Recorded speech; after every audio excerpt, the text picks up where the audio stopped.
Y acá se toma lo de cansado. La lluvia, es verdad. Es verdad.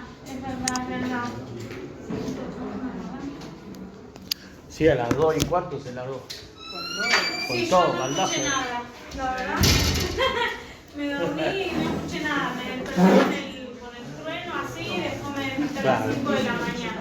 Estuve bailando en mi casa hasta las 4:30. ¿Te entró agua a tu casa? Muchas. Qué garrón. Bueno, hoy vamos a empezar con lo que es metodología cuantitativa. Veníamos de metodología cualitativa y ahora vamos a empezar con lo que es metodología cuantitativa. Es la que recurre a las ciencias naturales, a diferencia de la cualitativa que recurre más a las ciencias sociales. No significa que no se pueda usar en las ciencias sociales, eso depende del enfoque que le demos a la investigación. Por ejemplo, si nosotros vamos a investigar femicidios, podemos usar, depende. Si nosotros vamos a hacer una caracterización de los femicidios, eso es un enfoque o una metodología cuantitativa, porque nosotros vamos a hacer una caracterización objetiva de los femicidios. Caracterización, por ejemplo, del vínculo con el agresor, de cantidad de mujeres que lo hicieron, así. En cambio, si nosotros hubiéramos visto, por ejemplo, cuáles van a ser la reacción de los familiares, cuáles van a ser, por ejemplo, las consecuencias de los femicidios, eso sería un enfoque cualitativo. Pero bueno, nosotros vamos a continuar con la metodología cuantitativa. Como veníamos viendo, cuál es la naturaleza de la metodología cuantitativa, es de la realidad objetiva. Nosotros vamos a medir hechos duros, es decir, hechos que están concretos. Vamos a medir hechos cuantitativos, vamos a medir números, cantidades, decir, bueno, cuántos diabéticos, cuántos suicidios, cuántos femicidios, cuántas cantidades de, por ejemplo, cantidades de sífilis, cantidades de contagios de sífilis. Es un número concreto, nosotros lo tenemos concreto, es un número, no lo podemos manipular, es así. En cambio, no es una opinión. Después, bueno, ¿cuál es la relación entre el investigador y aquello que investiga? Hay una separación entre el investigador y el objeto de estudio, hay una distancia necesaria. Nosotros habíamos hablado, ¿se acuerdan cuando hablábamos de la relación entre el investigador y el objeto de estudio en el diseño cualitativo, que hay una relación de cercanía, donde hay una intimidad? Bueno, acá no la hay una distancia necesaria para poder investigar. ¿Qué papel juegan los valores en esta investigación? Siempre hay que deshacerse de esos valores. No hay que tener opinión, no podemos juzgar cuáles son los hechos. Nosotros decimos, por ejemplo, cantidad de femicidios, cantidad de diabéticos, cantidad de personas que continúan o no un tratamiento. Nosotros no podemos juzgar, nosotros describimos qué es lo que sucede con esas personas, ¿sí? Nosotros no podemos poner en valor, decir si está mal o no. Después eso será problema nuestro interno que hacemos con los resultados del estudio, ¿sí? Por ejemplo, acá la compañera que utiliza el tema de las vacunas, ¿no? Por ejemplo, si los padres se aferran o no a el calendario de las vacunas. La compañera no va a hacer un juicio de valor si las personas o no se aferran a las vacunas a sus hijos. Ella va a describir de acuerdo a los valores, de acuerdo a la cantidad de estudios que tenga, de acuerdo al nivel de estudio, de acuerdo, por ejemplo, al trabajo, al nivel económico, pero no va a decir si está bien o mal, solamente lo va a describir, ¿sí? Va a dejar por fuera sus valores y lo va a describir. Eso y después ayudará eso a ver políticas públicas de afianzar, porque, ¿no? A mí, la verdad, lo estuve leyendo al trabajo y me llamó mucho la atención cuando lo estuve leyendo, el tema de los miedos que hay con respecto a colocar las vacunas, por ejemplo, ¿no? Sí. En general, el calendario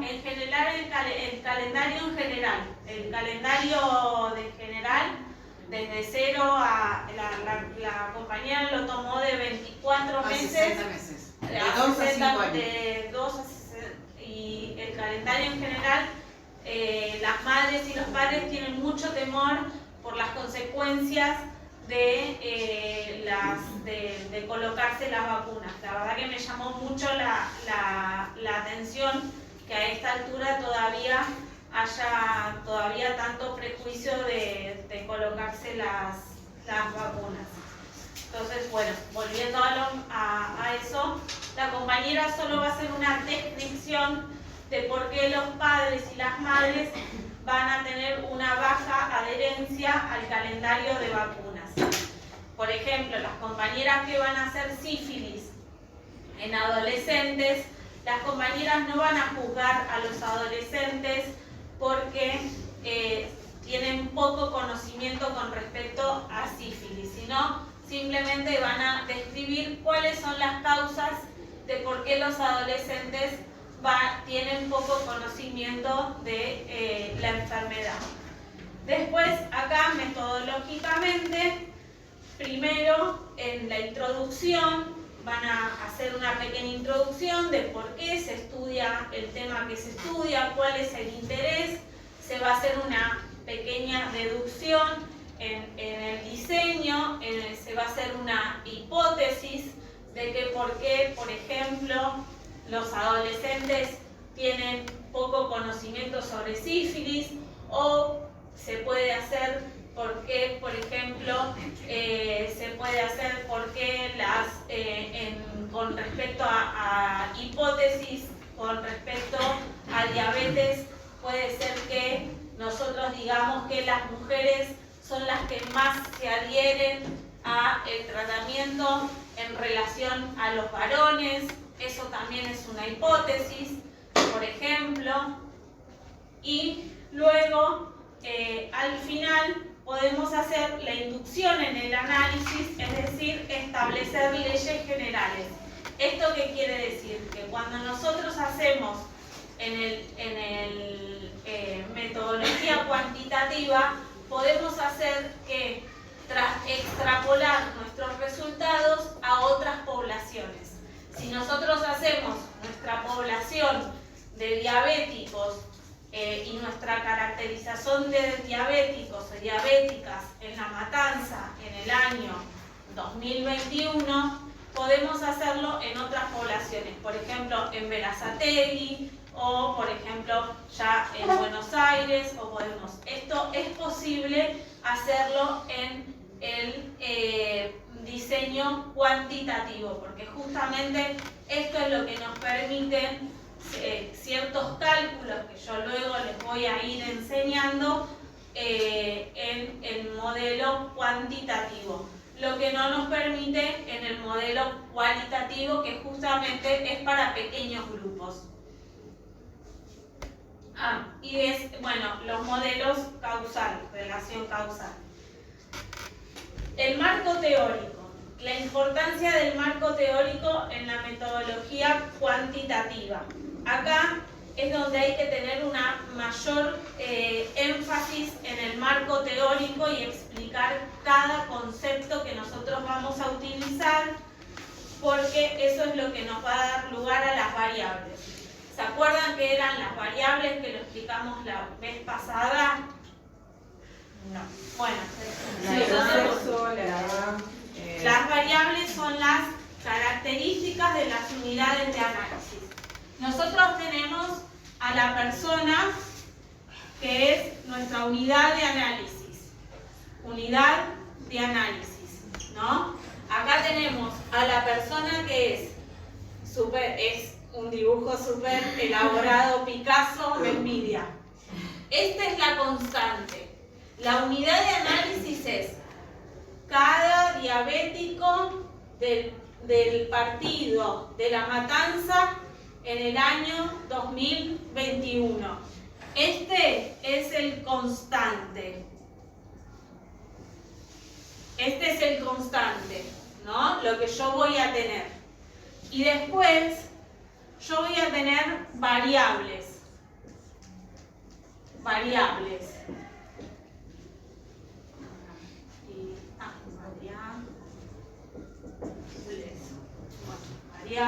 Variables y variables. ¿Cuáles son las variables? Las características de la unidad de análisis, que puede ser sexo, educación, si trabaja o no trabaja, o si trabaja en relación de dependencia, trabaja, no trabaja. Bueno, estas son las variables, ¿sí? Esta es la constante y esta es las variables, ¿sí? Y estas son las características de esta persona, ¿sí? ¿Se entiende? Sí. Entonces, esta es la constante porque esto es lo que yo voy a estudiar siempre y estas van a ser las variables. Y dentro de estas variables va a haber categorías.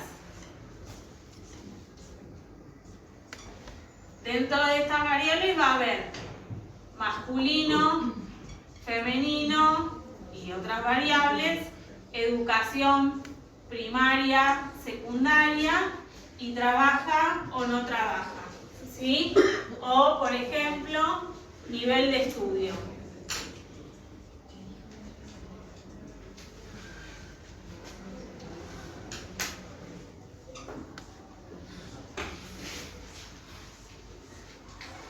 Y acá es primario. Ya lo había puesto, bueno, en el estudio ya lo había puesto, ¿sí? Entonces tenemos la unidad de análisis, las variables y las categorías, ¿sí?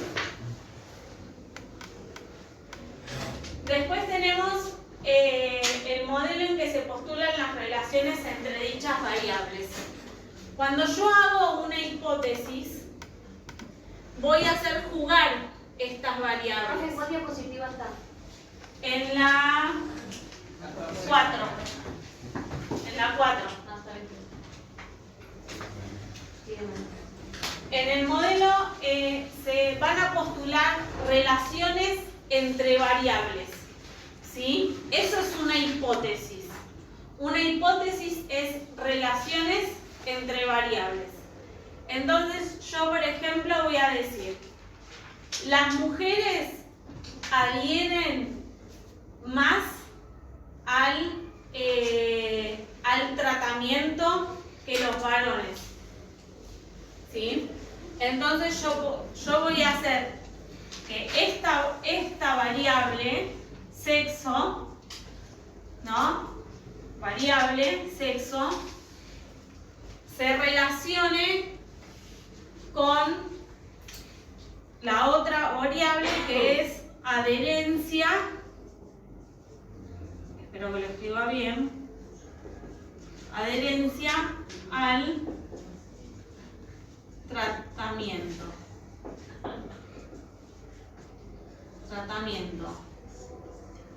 ¿Sí o no? Entonces, yo voy a decir mujeres, es decir, voy a agarrar una variable, una categoría, mujeres adhieren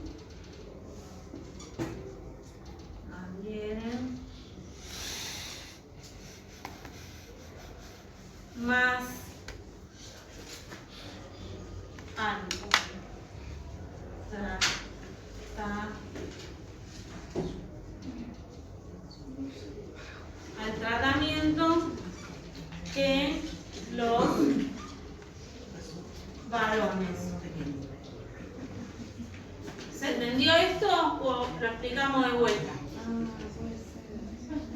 ¿Sí? Las hipótesis son relaciones entre variables. ¿Sí? Entonces yo acá tengo variables. Variables es sexo, por ejemplo, y adherencia al tratamiento. Entonces tengo que la mujer, tengo acá una variable, adhiere más al tratamiento. ¿Sí? Eso es una hipótesis, una relación entre variables. ¿Sí?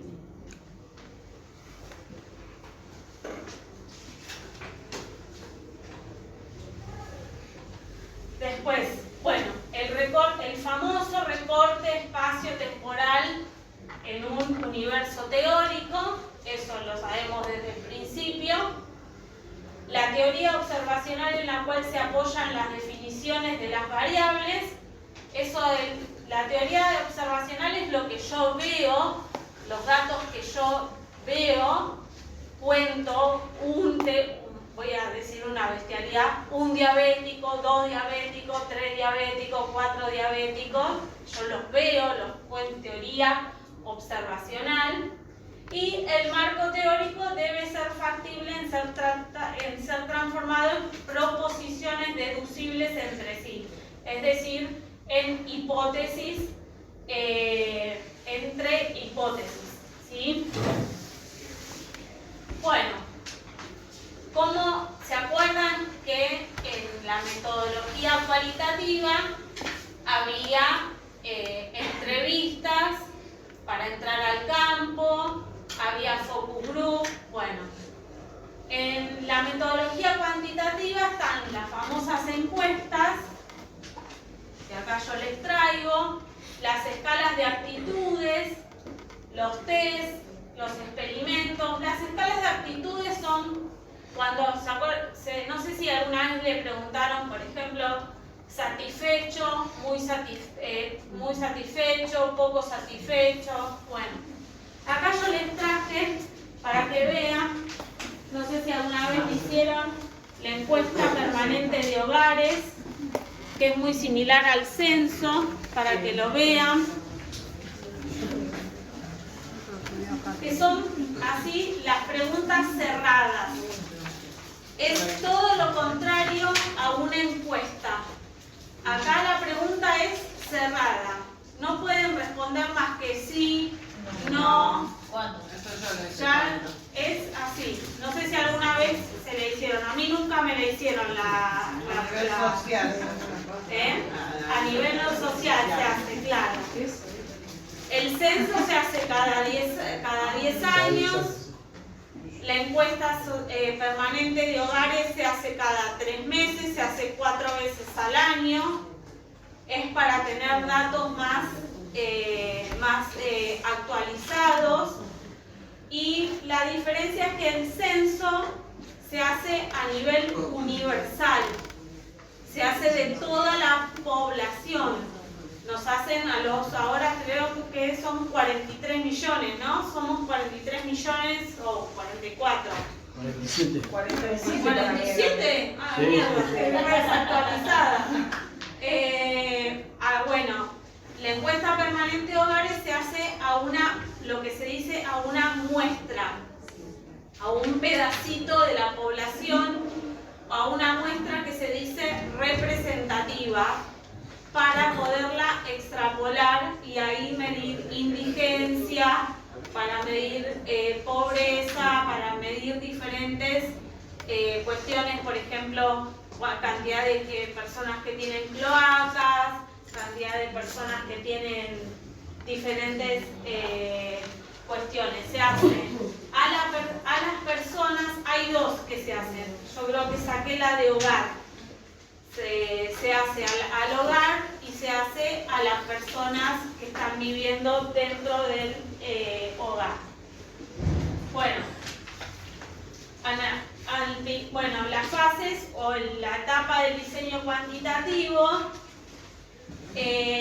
lo que tiene de diferente es que, a diferencia del diseño cualitativo, es que el diseño cualitativo puede ir y venir, no es lineal. Vos podés volver al trabajo de campo, podés volver a hacer entrevistas, podés volver. Una vez que vos hiciste las 100, 200 encuestas, ya está, terminaste ahí, porque imaginaste que si hiciste mal las encuestas, sonaste, ya está. Te imaginás que no podés volver a encontrar a las 200 personas que le hiciste las encuestas. Así que bueno, ahí empieza el análisis de la encuesta. Se aplica el cuestionario a las varias son 100.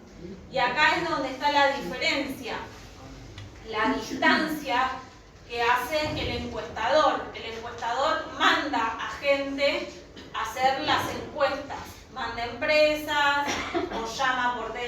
o la empresa llama por teléfono o te las hace por la calle. No sé si alguna vez, bueno, atendieron el teléfono y les hicieron encuestas. Bueno, ahora con el tema político se hace mucho, ¿no? Encuestas, ¿no? Yo corto. Me aburre mucho. Pobre, pero yo corto. Y se hace una matriz de datos. Yo ahora les voy a mostrar un ejemplo de lo que es una matriz de datos, que es donde se ponen todos los datos que se recabaron. Y después la investigación es un proceso organizado que busca nuevos conocimientos sobre la realidad. Nosotros lo que hacemos justamente en la investigación es buscar nuevos conocimientos. ¿Cuáles son las etapas? Esto es similar a la cualitativa.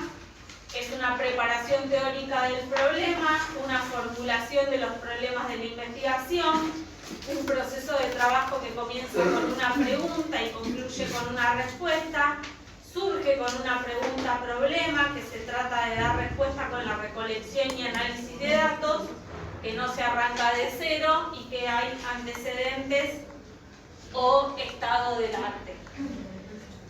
Después, la segunda parte, que hay un diseño de investigación de los conocimientos, hay una operacionalización de los conceptos centrales, una determinación de la muestra, si es que nosotros vamos a hacer, se imaginan que no vamos a hacer el universo de todo lo que vamos a hacer. Por ejemplo, si vamos a tomar diabéticos de La Matanza, no vamos a tomar a todos los diabéticos de La Matanza, sino que vamos a tomar una pequeña muestra, ¿no? Porque si no se nos haría eterno el trabajo. Y la construcción del instrumento de recolección, que sería, por ejemplo, una encuesta. Luego la ejecución, la reunión del material, el trabajo de campo, la encuesta, que es la entrevista estandarizada. Esto significa que a todos le vamos a hacer las mismas preguntas. Esto también es diferente al trabajo cualitativo. A veces nosotros en el trabajo de campo cualitativo no siempre le hacemos las mismas preguntas. A veces las conversaciones son diferentes en el trabajo cualitativo. Y después viene la ordenación y evaluación de los datos, un intento de respuesta de los interrogantes que nosotros nos hicimos, y la construcción de la matriz de datos, que se vuelcan todos los datos reunidos y datos codificados. Vieron que tienen, la encuesta tiene como unos numeritos al lado de la respuesta, ¿no? Bueno, eso es para codificar una matriz de datos, que es un cuadro gigante para codificar las respuestas. Y después, bueno, finalmente las conclusiones y si se verificó o si se refutó nuestra hipótesis. Si las mujeres adhieren más o no al tratamiento que los varones en caso de, por ejemplo, diabetes, HIV o cualquier tratamiento que nosotros hayamos elegido. El dato es una construcción teórica, no es que va caminando por la calle así. El dato lo construimos nosotros.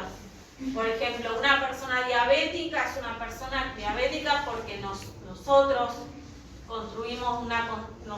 conceptualizamos como una persona diabética, pero también es padre, es hijo, es hermano, es trabajador. Podemos conceptualizarnos de distintas formas. Entonces nosotros lo construimos como persona diabética que vive en el partido de La Matanza en el año 2023, ¿sí? Nosotros lo construimos como eso. A ver, que tiene diabetes, pero quiero decir que nosotros en ese momento lo estamos construyendo para nuestra investigación. El objeto de estudio, la unidad de análisis, la hacemos nosotros, ¿sí?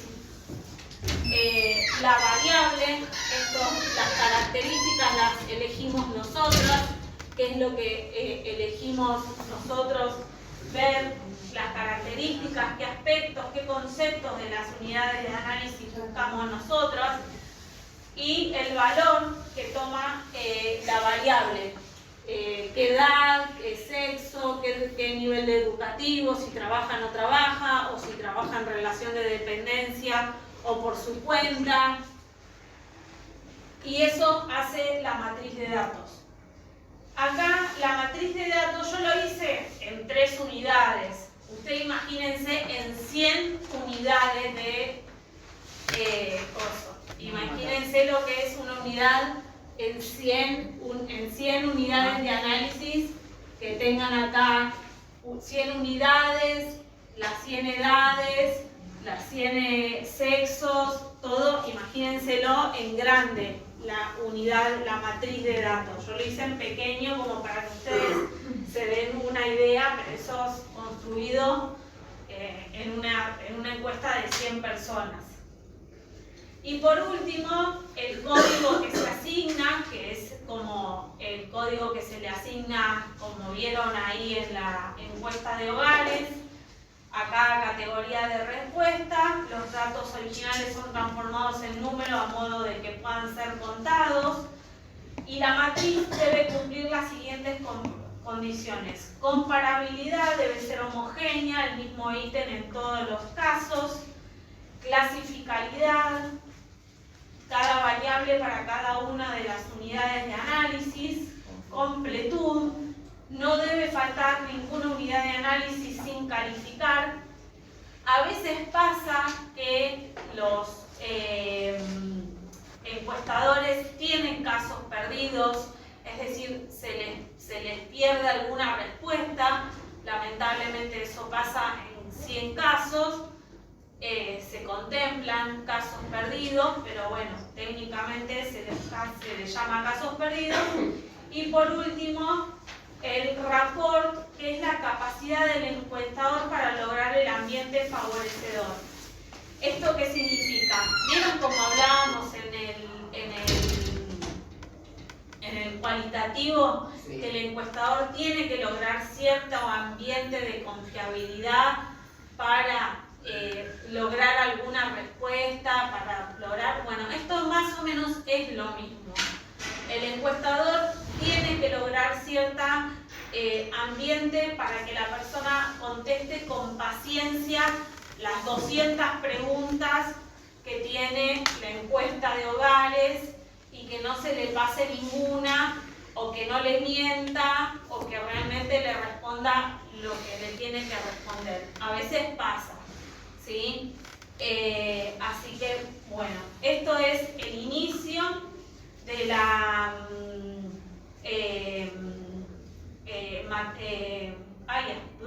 el diseño y la metodología cuantitativa.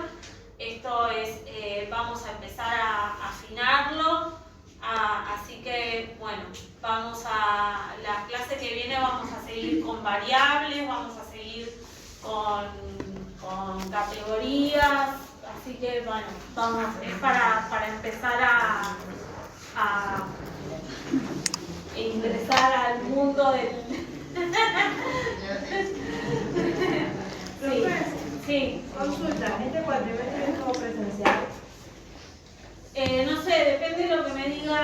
Katy. Hasta ahora me pidió Katy que venga porque venían los abogados. Se ve que como era la primera clase me pidió que venga, como era la primera clase se ve que pidió que vengan los abogados y me pidió que venga. Por eso, no sé. ¿Ustedes quieren que sea presencial o quieren que sea